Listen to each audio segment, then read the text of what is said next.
नमस्कार. आज माझा वाढदिवस तसे गुरुपौर्णिमेनिमित्त आज आम्ही राजमाता जिजाऊ यांच्या जन्मस्थळी म्हणजे सिंदखेड राजा इथे दर्शनासाठी जात आहोत. इथे तुम्ही बघू शकतात खूप छान असं पावसाचं वातावरण झालेलं आहे. आभाळही खूप भरून आलेले होते. इथे आमची सिंदखेड राजा इथे एंट्री झालेली आहे. एंट्रीच्या सुरुवातीलाच इथे मोती तलाव आहे. हा मोती तलावही खूप छान असा आहे. मी फर्स्ट टाईमच पाहते आहे. जिजामातांचं जन्मस्थळी मी 2-3 वेळा गेलेले होते, पण मग हे मोती तलाव वगैरे मी पहिल्यांदाच बघते. सिंदखेड राजा येथील हा जो मोती तलाव आहे हा शिवकालीन जल व्यवस्थापनाचा एक उत्कृष्ट नमुना आहे, जो राव जगदेवांनी बांधला होता. हा एक ऐतिहासिक तलाव सिंचन आणि सौंदर्यासाठी सुद्धा प्रसिद्ध आहे.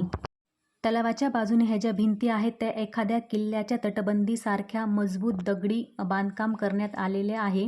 हे केवळ संरक्षणासाठी नसून तर तो पाण्याचा प्रचंड दाब सहन करण्यासाठी बनवले गेलेले आहेत.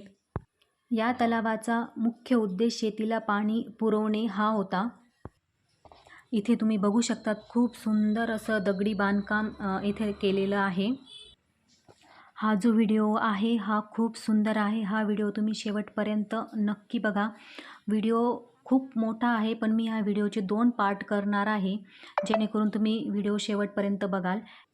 चला आता आपण व्हिडिओ कंटिन्यू पुढे बघूयात. इथे ना तलावात उतरण्यासाठी सुंदर अशी पायऱ्यांची रचना करण्यात आलेली आहे. तलावाच्या पाण्यात सुरक्षितपणे उतरता यावे यासाठी विशाल दगडी पायऱ्या इथे ह्या बांधण्यात आलेल्या आहेत. ह्या ज्या पायऱ्या आहेत ह्या डायरेक्ट तलावात जातात. ह्या अशा सुंदर पायऱ्या तलावात जाण्यासाठी इथे बांधण्यात आलेल्या आहेत. तशाच ह्या ज्या बाजूने पायऱ्या आहेत ह्या वरती जाण्यासाठी बांधलेल्या आहेत. हे इथे आम्ही आता अगोदर वरती जात आहोत. तलावातले पाणी कितीही कमी जास्त झाले तरी शेवटच्या पायरीपर्यंत जाऊन पाणी घेता यावे यासाठी या पायऱ्यांची रचना केलेली असावी. आम्ही त्या तलावाच्या पायऱ्यांकडे काही गेलो नाही, पण ह्या वरती गेलो आम्ही. इथूनही तलाव आपल्याला मस्त बघता येतो. खूप सुंदर असं दृश्य इथे तयार झालेलं आहे. तुम्ही बघू शकतात. हे आम्ही पायऱ्या चढून वर आलेलो आहोत. इथून तुम्ही वातावरण बघू शकतात. खूप छान मस्त पाऊस पडलेला होता आणि इथून हा वरून तलाव दिसतोय. हे पायऱ्या वर चढून आल्यानंतर हे असं दृश्य इथं दिसतंय आपल्याला. त्यानंतर इथून उतरतानाही पायऱ्याच आहेत खाली जाताना. आपण खरंच खूप भाग्यवान आहोत की अशा शूरवीर पराक्रमी राजे महाराजे यांच्या जन्मभूमीत आपण जन्माला आलेलो आहोत आणि त्यांचा इतिहास आपल्याला बघायला मिळतोय. हे खरंच आपलं भाग्य आहे. त्यांनी बांधलेले हे किल्ले बघून अक्षरशः अंगावर शहारे येतात की कसं बांधकाम केलं असेल. किती छान प्रकारे त्यांनी ते बांधलेत. आणि आपण काय करतो तिथे जाऊन भिंतींवर काहीही नावं लिहून येतो, खूप कचरा करून येतो. बघून खूप वाईट वाटतं. खरंच पूर्वीच्या लोकांची दूरदृष्टी फार स्ट्रॉंग होती. थोडक्यात सांगायचे झाले तर हे कठडे आणि ह्या पायऱ्या केवळ तलावात जाण्याचा मार्ग नसून राजे लखोजीराव जाधव आणि राव जगदेवराव यांच्या काळातील प्रगत जलव्यवस्थापन आणि दगडी वास्तुकलेचा एक अप्रतिम नमुना आहे. या तलावाचा समोरील भाग आणि बाजूचे कठडे हे एखाद्या किल्ल्याच्या भिंतीसारखे दिसतात. त्यामुळे या परिसराला एक ऐतिहासिक आणि देखणा असा लूक मिळतोय. इथे तुम्हाला हे जे ओपन जाळी टाकलेलं दिसत आहे, सुरुवातीला मला ते वाटले की विहीर वगैरे काही आहे, पण माझे मिस्टर म्हटले की हे विहीर वगैरे नाही आहे. आतमध्ये सूर्यकिरण तसेच प्रकाश येण्यासाठी हे झरोके काढलेले आहेत. आतमध्ये छानसं उजेड यावं त्यासाठी. खरं तर ह्याविषयी मला काहीही माहिती नव्हती, कारण हे काय काय नाही मला काहीच माहीत नव्हतं. मी ही सर्व माहिती गुगलवरनं काढलेली आहे. कारण प्रत्येकजण इथं नवीन येतं, त्याला ह्याविषयी काहीच माहिती नसते. तर त्यामुळे मला असं वाटतं की इथं माहिती देण्यासाठी एक गाईड तरी पाहिजे होता, की नेमकं हे काय आहे काय नाही हे माहिती देण्यासाठी एक गाईड तिथे असावा असं मला वाटतं.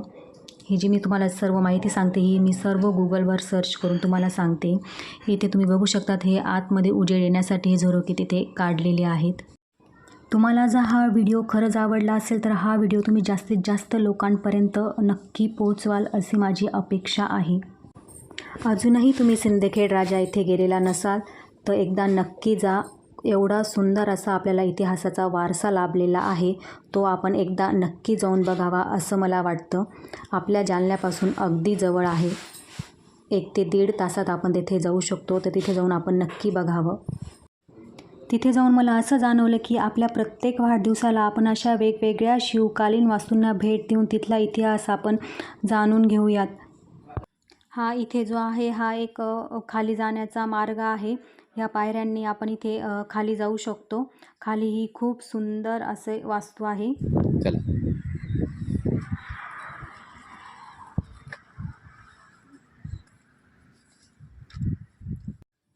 चला आता इथून आपण खाली उतरूयात. उतरताना खरं सांगायचं तर मला आधी खूप भीती वाटत होती, कारण तिथे कुणीच नव्हतं. आम्ही दोघंच होतो. खाली उतरल्यानंतर तुम्ही इथे बघू शकतात, खूप छान असं महालासारखं तिथे वाटत होतं. म्हणजे खूप छान असा महालच इथे आहे. हे तुम्ही खांब वगैरे बघू शकतात. खूप मोठमोठाले खांब तिथे होते आणि छान असे उजेड येण्यासाठी तिथे असे झरोके काढलेले होते. या झरोक्यांमधून थेट आपल्याला तलावाचं पाणी दिसत होतं.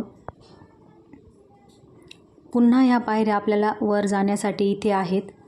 या पायऱ्यांनी पुन्हा आपण वर जाऊ शकतो आणि या समोरच्या पायऱ्यांनी आपण सरळ बाहेर इथे येऊ शकतो. इथे मी पुन्हा वर गेलेले होते. आता मी पुन्हा वरून खाली इथे येत आहे.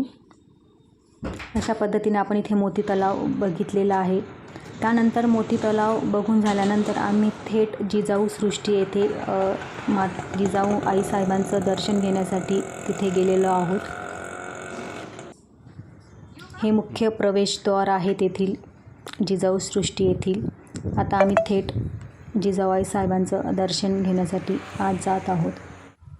हा व्हिडिओ जर तुम्हाला आवडला असेल तर चॅनलला लाईक करा आणि याच्या पुढचा व्हिडिओ तुम्हाला बघायचा असेल तर लगेच चॅनलला सबस्क्राईब करून घ्या. याचा पुढचा व्हिडिओसुद्धा आपल्या चॅनलवर येणार आहे. तर लगेच आपल्या चॅनलला सबस्क्राईब करून घ्या.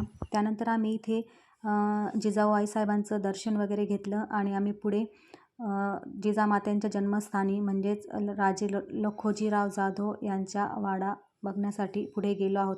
हा व्हिडिओ आवडला असेल तर लाईक करा, शेअर करा आणि सबस्क्राईब करा. पुन्हा भेटू अशा छानशा व्हिडिओसोबत. तोपर्यंत धन्यवाद.